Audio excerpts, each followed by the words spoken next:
Olá! Vamos estudar o livro O que é Espiritismo, de Allan Kardec. Ontem nós começamos a conversa sobre... Nós começamos o segundo diálogo, que é de Allan Kardec com o cético, o que foi chamado aqui, que foi colocado aqui no livro, né, intitulado como O Cético.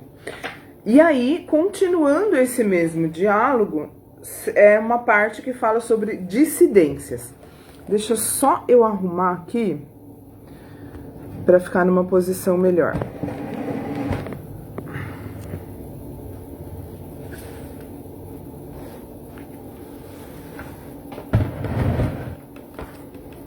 Pronto. Então vamos lá. Vamos continuar aqui, então, esse segundo diálogo de Allan Kardec com esta pessoa que foi denominado no livro O Cético e falar sobre dissidências nessa parte aqui que nós vamos estudar hoje. Então, o visitante diz: essa diversidade na crença do que chamais uma ciência parece-me, a sua condenação. Se ela se baseasse em fatos positivos, não deveria ser a mesma na América e na Europa? Allan Kardec. A isso responderei primeiramente que tal divergência só existe na forma, sem afetar o fundo.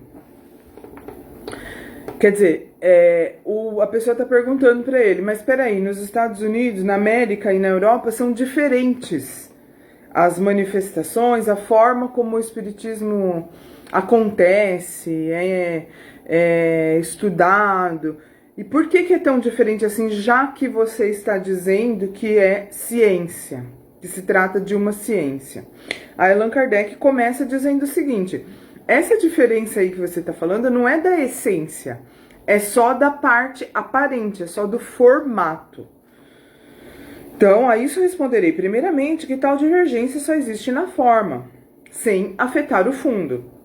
Realmente, ela apenas se limita ao modo de encarar alguns pontos da doutrina e não constitui um antagonismo radical nos princípios, como afirmam os nossos adversários, sem ter estudado a questão. Mais uma vez, Allan Kardec chama atenção para o fato de que existe muito preconceito. Que preconceito é o quê? É um conceito antecipado, ou seja, vamos falar um preconceito sobre uma religião, que é o caso aqui. Eu não conheço determinada religião, nunca estudei, nunca fui lá, nunca busquei saber nada, mas eu tenho um conceito formado sobre ela. Eu afirmo coisas a seu respeito. Isso serve para religião, para pessoas, para qualquer coisa, para lugares, para ideias. Eu não analisei, eu não estudei, eu não busquei saber e eu afirmo coisas a respeito. Eu penso coisas a respeito. Como que eu posso formar uma opinião, formar uma ideia, formar um conceito sem conhecer? Pré-conceito, conceito antes de conhecer. Então, Allan Kardec chama muita atenção para isso. Que isso é o que faz com que muita gente fale mal do espiritismo. O preconceito. A pessoa fala sem saber. Então, ele está alertando aqui mais uma vez. Já temos isso desde o início aqui dos outros diálogos que nós já lemos. Do outro diálogo que nós já lemos, Allan Kardec já estava falando bastante sobre isso. Então, dizei-me, porém, qual a ciência que em seu começo não deu nascimento a dissidências, até que seus princípios ficassem claramente assentados? Não encontramos as mesmas dissidências nas ciências melhormente construídas? Ele está dizendo assim, que não é pelo fato de haverem dissidências, ou seja, discordâncias, que uma ciência não pode ser verdadeira, certo? Sempre vai haver dissidências, até porque a ciência descobre coisas novas e as novidades sempre são questionadas. Sempre existe uma tendência da maioria das pessoas e da maioria das ideias de se fixar, de permanecer como era antes, né? Então, tudo que vem renovar, tudo que vem modificar, tudo que vem alterar, recebe uma resistência, recebe uma força contrária, né? Existe muita resistência à mudança mesmo. Então, qualquer ideia nova que surja vai inicialmente sofrer uma rejeição. E isso aconteceu com todas as coisas, inclusive coisas que hoje em dia nós aceitamos e queremos, inclusive, né? Coisas descobertas da ciência que sempre, num primeiro momento, são rejeitadas. Não encontramos as mesmas dissidências nas ciências melhormente construídas? Estarão os sábios de perfeito acordo sobre todos os pontos? Não é porque existe divergência entre ideias que elas estejam erradas, né? Pelo contrário, isso enriquece os estudos, a ciência, os debates. Não tem cada qual seus sistemas particulares? As sessões das academias apresentam sempre o quadro de perfeito e cordial entendimento? Em medicina, não há a escola de Paris e a escola de Montpellier.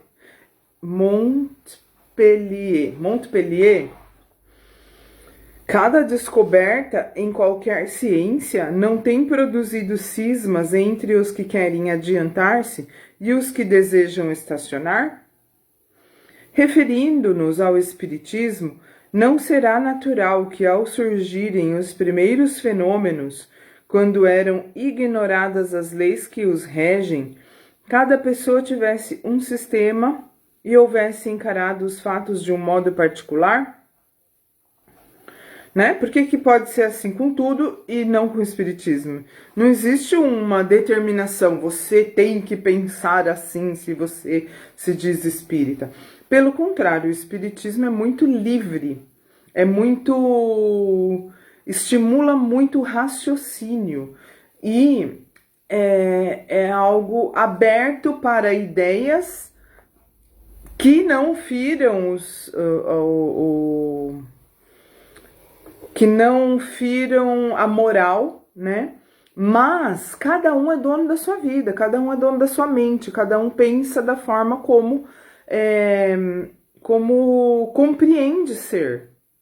Não é uma coisa engessada, fixa, pré-determinada. Todos nós podemos e devemos criar os nossos próprios conceitos, criar as nossas próprias ideias, buscar o nosso próprio entendimento de tudo, né?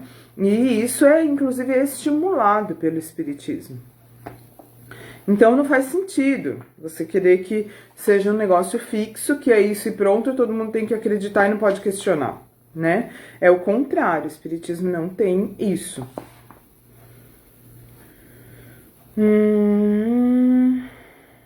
Deixa eu ver onde eu parei aqui.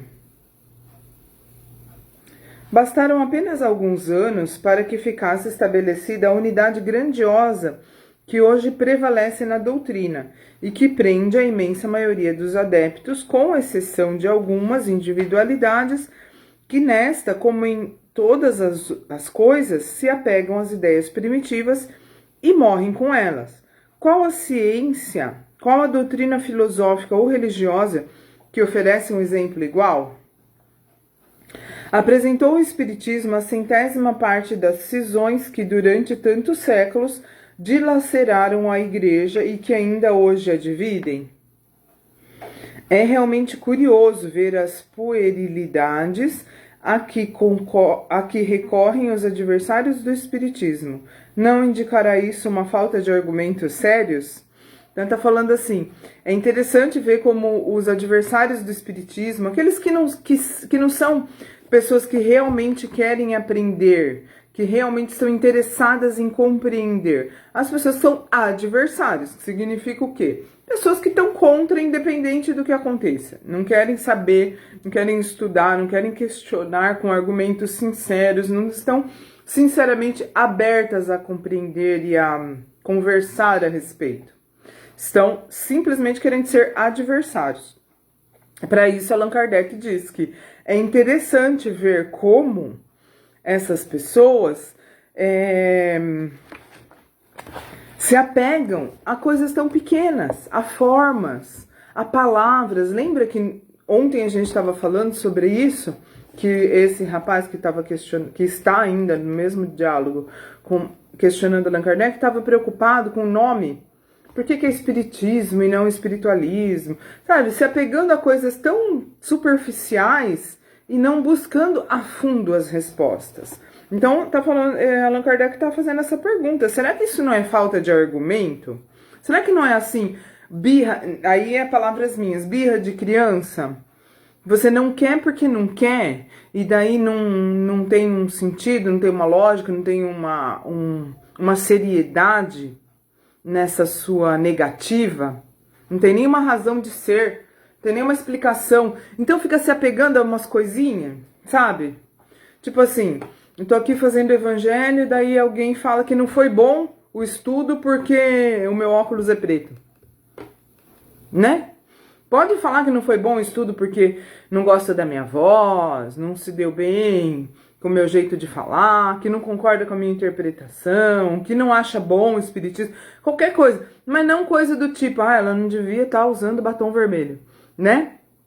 Coisa assim que não muda a essência, que trata-se só de uma coisa externa que não faz diferença nenhuma no resultado, certo? Então, é isso que Allan Kardec está dizendo. Será que vocês aí, que são adversários do espiritismo, não estão se apegando a esse tipo de coisinha, a divergênciazinha que existe em relação a algumas ideias, em relação a algumas formas, em relação a algumas palavras? Porque vocês não têm argumentos reais? É uma pergunta de Allan Kardec. E se os tivessem, argumentos sérios, né? E se os tivessem, não deixariam de fazê-los valer? Qual o recurso de que lançam mão? Zombarias, negações, calúnias, porém, nunca de um só argumento peremptório. E a prova de ainda lhe não terem achado um ponto vulnerável. E a prova de que ainda não terem achado um ponto vulnerável. Um ponto realmente vulnerável. Então, estão se utilizando de quê para falar mal do espiritismo? Isso aqui é assim até hoje, tá? Pelo menos é o que eu vejo, é o que eu presencio por aí. Eu não vejo alguém falando, dando uma explicação que dê 2 minutos de discussão, de conversa. Porque quando você ouve a pessoa falar assim... espiritismo é coisa do demônio. Mas por que é coisa do demônio? E a pessoa começa a delirar, não dá para ter 2 minutos de conversa. Continua assim. Ou então outras coisas. Eu não acredito. Tudo bem, você tem direito de não acreditar. Mas não é porque você não acredita que a coisa não exista. Certo? Eu não creio em bruxas, pero que elas hay. Brincadeiras à parte. Não é porque você não acredita em alguma coisa que essa coisa não existe. Não é porque eu não consigo entender como é Deus que Deus não existe. Não é porque eu não alcanço um nível de compreensão de como que os espíritos podem se comunicar com os seres humanos que eles não se comunicam. Certo? Então, peraí, vamos ver aqui onde eu parei. É a prova de que ainda não tem... então, como que se diz sobre o espiritismo? Eu queria voltar nessas palavras aqui. Zombarias, então dão risada, tiram o sarro. Isso é argumento? Dar risada e tirar o sarro? Xingar. Negações. Se nega a ver o que está diante dos seus olhos. Calúnias, né? Calúnia poderíamos substituir aqui por xingamentos, né? Fica xingando, fica falando mal, assim, no sentido de maledicência mesmo. Uma coisa é maledicência, outra coisa é questionar. Questionar é super bem-vindo. Aliás, por favor, né? Vamos questionar tudo. Isso nos faz crescer e nos faz deixar de ser massa de manobra, deixar de ser macaco de auditório, deixar de ser vaca de presépio, deixar de ser manada e simplesmente raciocinar. Por que eu estou fazendo isso? Por que eu acredito nisso? Por que eu não acredito nisso? Por que eu não sei sobre isso? Não sei, então não vou opinar. Não sei. Falar não sei é uma ótima ideia. Nunca só um só argumento peremptório, só zombaria, calúnias e negações. A prova de que ainda lhe não terem achado um ponto vulnerável é que nada pode deter-lhe a marcha ascendente e que, apenas com 10 anos de vida, ele já conta tal número de adeptos como ainda nenhuma seita contou. O Espiritismo, né? Conta com um número de adeptos gigantesco em apenas 10 anos de existência na época de Kardec. É fato verificado e reconhecido por seus próprios adversários. Para aniquilá-lo, não era bastante dizer: isto não se dá, isto é um absurdo. Seria necessário demonstrar categoricamente que os fenômenos não se produzem, não podem produzir-se. E é o que ninguém ainda fez. Então, resumindo a história aqui, ficam falando, mas de coisa real que pode efetivamente provar alguma coisa contra o Espiritismo, ninguém até agora disse. Até agora aqui nesses diálogos do Allan Kardec com estas pessoas que chegaram até ele para questioná-lo, né? Amanhã falaremos sobre fenômenos espíritas simulados, coisa que na época de Allan Kardec acontecia e ainda acontece. Às vezes não simulados, mas às vezes indevidos, vamos dizer assim, né? Porque tem que ter uma utilidade, né, gente? Tudo necessita ser feito de forma útil. Aí já é uma interpretação minha de tudo que eu estudei, da minha forma de encarar, né? E é um pouco da doutrina espírita também, mas eu não tenho agora exatamente em que livro está, quem disse, em que página. Mas eu já aprendi isso no Espiritismo, de que nós não devemos perder tempo com coisas inúteis. Nós devemos nos tornar cada momento dos nossos dias, das nossas semanas, dos nossos meses, dos nossos anos, da nossa encarnação, tornar útil. Entender o porquê de estarmos fazendo cada coisa que fazemos, de estarmos falando cada coisa que falamos. E etc, né? Então, fiquem com Deus. Um ótimo dia para vocês e até amanhã.